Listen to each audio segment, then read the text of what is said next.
Please do something. I cried out in desperation, but both my mother-in-law and husband ignored me. They didn't even look at me as I stood there, covered in blood. They seemed more worried about the scary dog that had bitten me and whether the floor was dirty. Left with no choice, I called an ambulance myself and was taken away alone. I couldn't stop crying during the ride to the hospital. After a while, my husband called. He was yelling in a panic.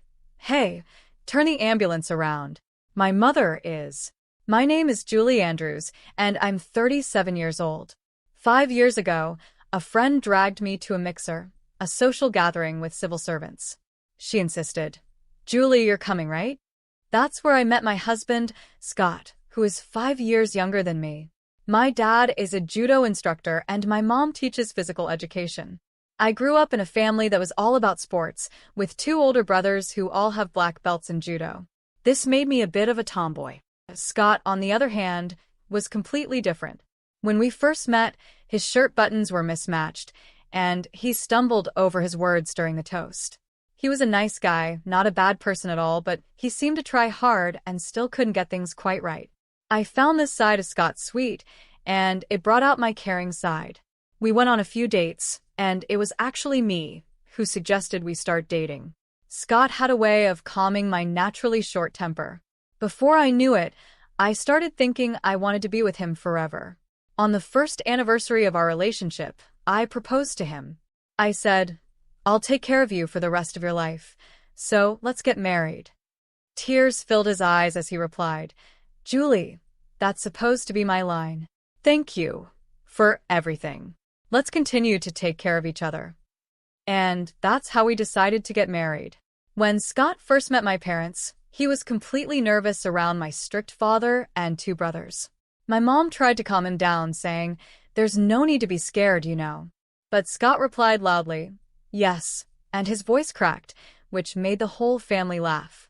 My father, though strict, said, "He seems a bit unsure of himself, but I can tell he put a lot of thought into the gifts he brought. And it's clear he really loves Julie, which makes me happy." After meeting my family, it was time to meet Scott's family. He told me that his father had passed away from cancer 3 years ago. His parents had struggled with infertility, and after 6 years of trying, they finally had Scott. Normally, I wasn't the type to get nervous, but that day I felt really anxious about meeting his mother. I don't usually get nervous, but on this day, I was very anxious about meeting my mother-in-law. I couldn't stop worrying. What if she doesn't like me? What if I mess up when I greet her? What if she has an issue with our age difference? Just then, Scott, who usually isn't the most reassuring, said, "Don't worry, my mom is really kind. You'll find it easy to talk to her. She's famous in the neighborhood for always smiling." Hearing this made me feel a little better. He added, "And there's no way anyone could dislike you, Julie." His words lifted my mood. When we arrived at his family home, we rang the doorbell. I introduced myself. "Nice to meet you, Julie. Thank you so much for taking the time to meet with me today." His mother smiled warmly and said, "Oh, you must be Julie. No need to be so formal. Come on in." She was wearing a lovely dress and had a refined, gentle look. I was worried about the age difference, but when it came up, she said, "Age doesn't matter at all. I'm so happy that someone like you will be Scott's wife." All my fears went away. She didn't care about the age difference at all and was enthusiastic about everything I said. I had a great time. Our conversation turned to a story about a poodle my mother-in-law once had. She showed me a picture and said, "Isn't it adorable? I had this dog when I was in elementary school. It was such a friendly and smart dog, but it passed away when it got older." Then my husband added, "Mom, Julie isn't really fond of dogs." Shirley seemed surprised and said, "Julie, you don't like dogs?" I explained, "Yes, actually. Even though I'm a bit of a tomboy, I'm afraid of dogs. When I was a child, I was playing ball with my brother in the park, and a stray scary dog bit my arm when I went to get the ball. I bled a lot and needed 5 stitches. Since then, it's been a traumatic experience, and I've been scared of dogs." Shirley responded, "Oh my, I didn't know that. I'm so sorry for talking about dogs when you're afraid of them." I quickly said, No, I'm sorry for worrying you. The poodle in the picture was really cute. Shirley smiled and said, "Thank you." On the way home, I told Scott, "Your mother is so beautiful, kind, and such a wonderful person." He smiled and replied, "I know, right? My mom is always smiling and has such a gentle nature." I agreed, saying, "She's a lovely mother." We kept talking about his mother excitedly. Then suddenly, my husband became serious. "Actually, there's something I want to talk to you about," he said. "You know how we visited my family home today?" "Yes, it was such a big house." "I was really surprised," I replied. "Exactly," he continued. "When my dad was still alive, he designed it with my mom in mind, making sure everything was convenient for her. The house even has 4 children's rooms in case they had more kids, but since I'm an only child, they were never used.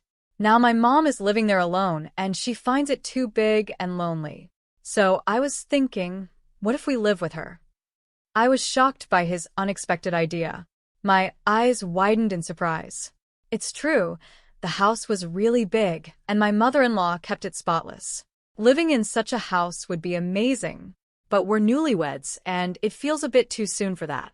After thinking for a moment, I said, "Your mother is a wonderful person, and the house is so beautiful that it feels like too much for me. But we just got married, right?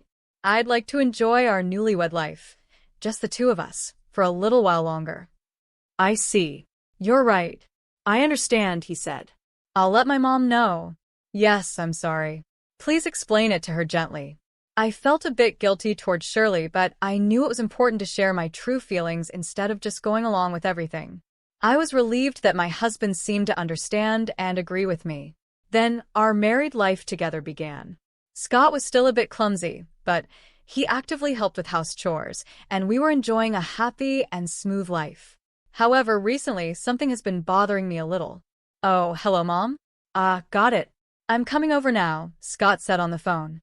"Your mom again?" I asked. "Yeah, the living room light bulb burned out. I'll go over and replace it." And off he went to his mom's house. Lately, it's been like this all the time. Mom bought a new computer, but she's having trouble setting it up, so I'm heading over to help. Or, Mom bought too many groceries at the supermarket, so she asked me to come pick her up. I'm going to help her out. Whether it was weekdays or weekends, the phone would ring, and Scott would head back to his mom's house more and more often. I started feeling a little upset, thinking that he could at least spend the weekends at home with me. But at the same time, I reminded myself that Scott is just a kind and thoughtful person who cares a lot about his mother. A month had passed since we got married, and just like when we were dating, we hadn't had any major arguments, and things were going smoothly. Today was Shirley's birthday. My husband and I had picked out a present and a cake for her, and we went to his parents' house. As soon as we walked in, a scary dog suddenly jumped out. "What?" I said, my eyes widening in surprise.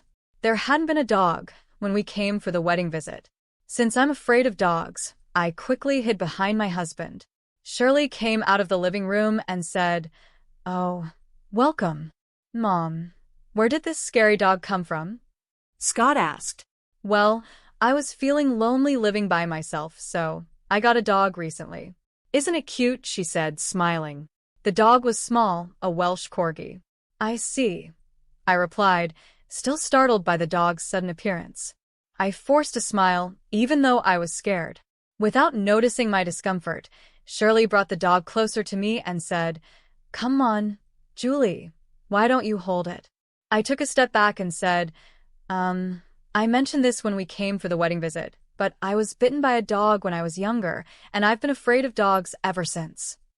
I politely declined to hold the dog. "Oh, did you say that?" "I didn't know," she said, pretending not to remember. "But it's so cute. What a strange person you are." I noticed a slight smirk on her face, and for the first time, I wondered if Shirley was being sarcastic. After that day, whenever Scott said, "Mom wants to see you," or "Let's go visit my mom," I started declining. I still couldn't forget the smirk she gave me when she saw I was uncomfortable around the dog. A month later, after finishing work and coming home, I found my mother-in-law in the house. "What? Why are you here?" I asked, surprised. Oh, welcome home, she greeted me cheerfully, as if everything was normal. She was in the kitchen, had opened the fridge, and was cooking. Why did you come over so suddenly? I asked. My dear Scott said he wanted to eat my homemade stew, so I just had to come, she said, looking very happy as she hummed to herself. Oh, I see. I tried to smile, but I felt tense, especially since her dog was in the living room. To make things worse, she had fed the dog, and it was licking clean my favorite antique plate. I had bought that plate at a flea market in Canada, and now the dog was licking it clean. Who could possibly be okay with this? I went to my room to put away my bags and coat. I told myself not to get upset since Shirley had come all this way. I took a deep breath to calm down and went back to the living room. To my horror, the dog had made a mess on the brand new carpet. The stain was bright yellow. Oh no, the dog messed up the carpet. I shouted in a panic, but Shirley didn't seem to care. Oh dear, it made a mess right there. Huh, she said casually, not even bothering to scold the dog or clean it up. Knowing the stain would get worse if I didn't take care of it, I ended up cleaning it myself. I was usually calm, but this really frustrated me. Just then, I heard the door open, and my husband came home. The dog, hearing him, started barking loudly. Woof, woof. It barked until he came into the living room, and even the sound of the barking scared me. Once the dog saw it was my husband, it stopped, and I felt a bit of relief. The three of us sat down to eat the stew Shirley had made. Neither my husband nor Shirley bothered to put the dog in its cage, so it wandered around our feet, hoping for food. I felt tense and started trembling. Shirley noticed and said, "You really don't like dogs, do you, Julie? You look so scared. I brought the dog today to help you get over your fear." Bringing the dog here without asking, using my favorite plate, letting it mess up the carpet, and having it bark at me, how is any of this supposed to help me get over my fear? If anything, it made me hate dogs even more. In my mind, I was screaming, if you really want to help, just put the dog in a cage or keep it away from me. But my husband didn't notice my discomfort at all. Mom is so kind. She's really trying to help you, Julie, he said. I couldn't believe it. How was this kind? She was pretending to care, while actually making things worse for me. Then, to make things worse, my husband started to lecture me. Julie, this isn't okay. What? I'm the one at fault. I asked, shocked. Mom has done all this for you, and yet you keep avoiding the dog. You won't even visit my parents' house because of the dog. You're not trying hard enough, Julie, my husband said. Since his mother was there, he started criticizing me more harshly than usual. I had no choice but to say, I'm sorry, and apologize in front of my mother-in-law. I bit my lip, trying to hold back my frustration. After that, Shirley began coming to our house often, always bringing her dog. Each time, the dog would run around the house, making a mess. But Shirley never seemed to care or discipline the dog. These visits were stressing me out more and more. One day, I had enough. I gathered my courage and said, Please, I've told you many times that I'm afraid of dogs. Can you stop bringing the dog here? Shirley's face changed, and she suddenly looked angry. I've been wondering, she snapped. Are you using your fear of dogs as an excuse to avoid me, Julie? That's terrible. I was shocked and had no idea what she meant. But what surprised me even more was that my husband agreed with her. Julie, that's too much. My mom has been thinking of you, and you've been avoiding her. That's really rude. Apologize to her. Scott, Shirley, you both know I'm afraid of dogs, right?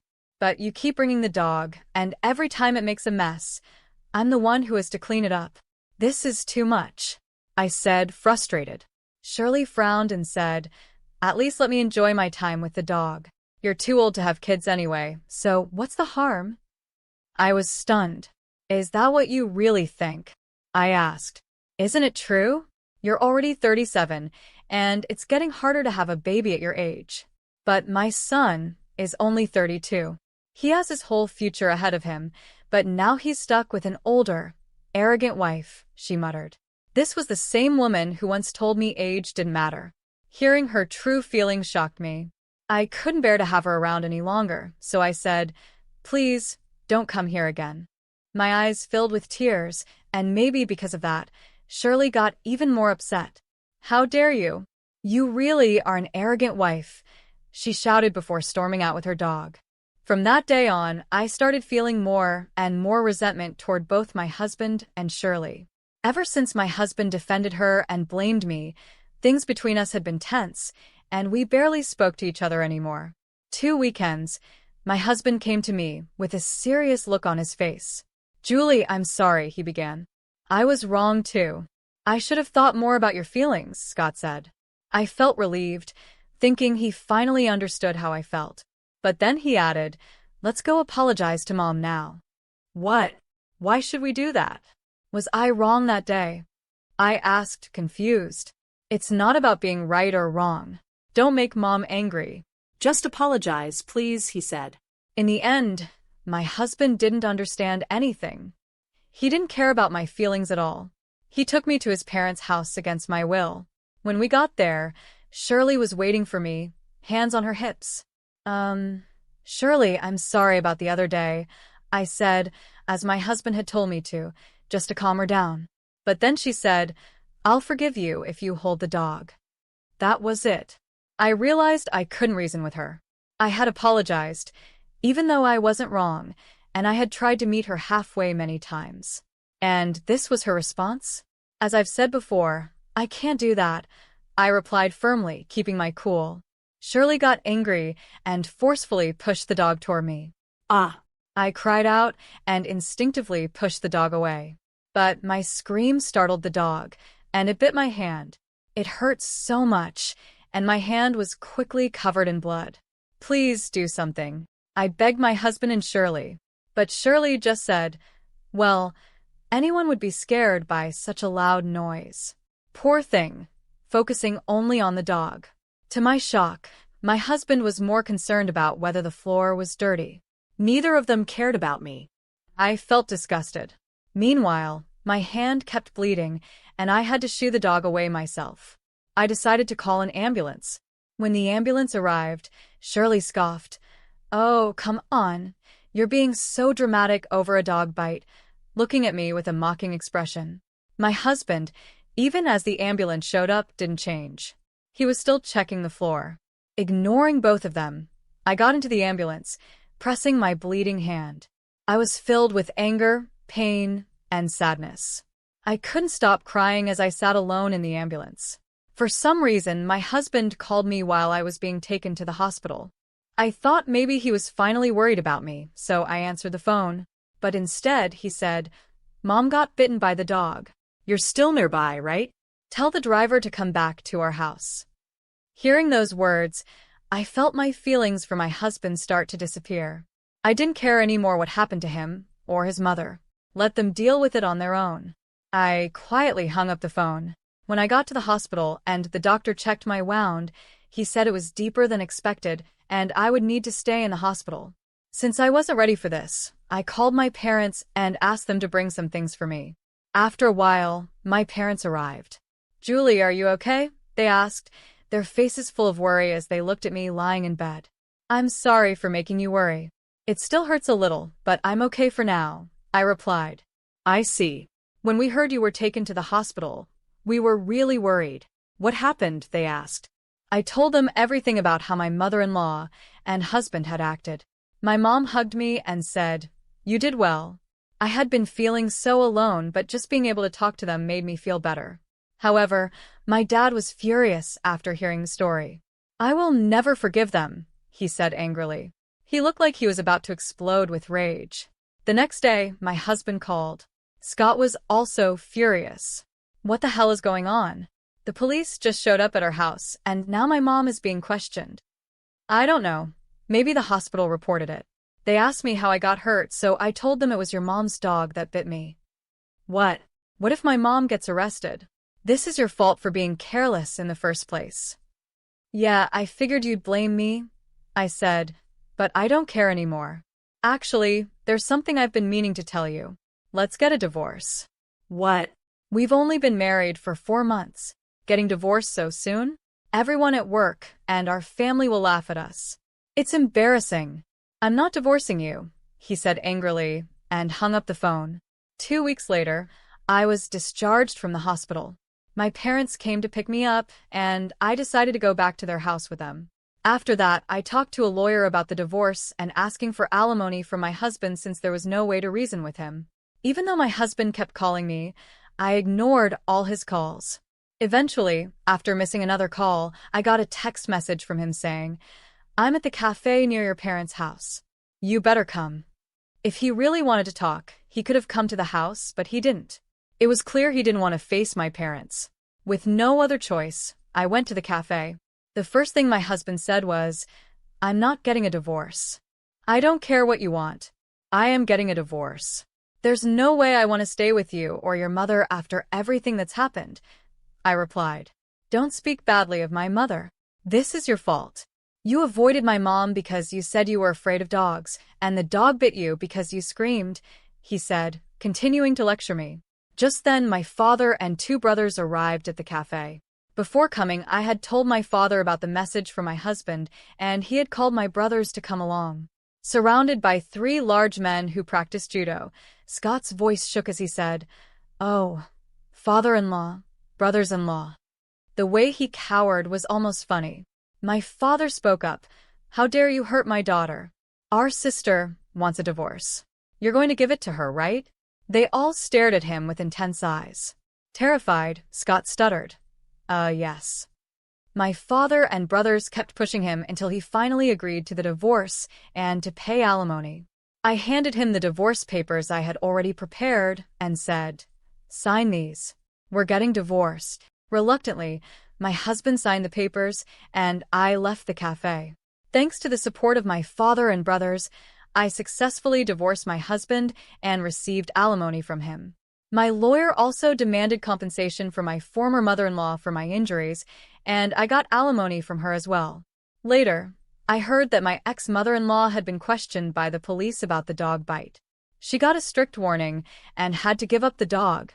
Apparently, she spoiled the dog so much that it started thinking it was stronger than humans. After it bit me, it also bit her, and she ended up with a broken wrist. Now, she's living uncomfortably with limited use of her wrist. My ex-husband moved back to his parents' house. With his mother unable to use her wrist properly, she would ask, "Scott, can you help with the laundry? Can you cook for me?" But since Scott had never done housework before, he couldn't do anything on his own.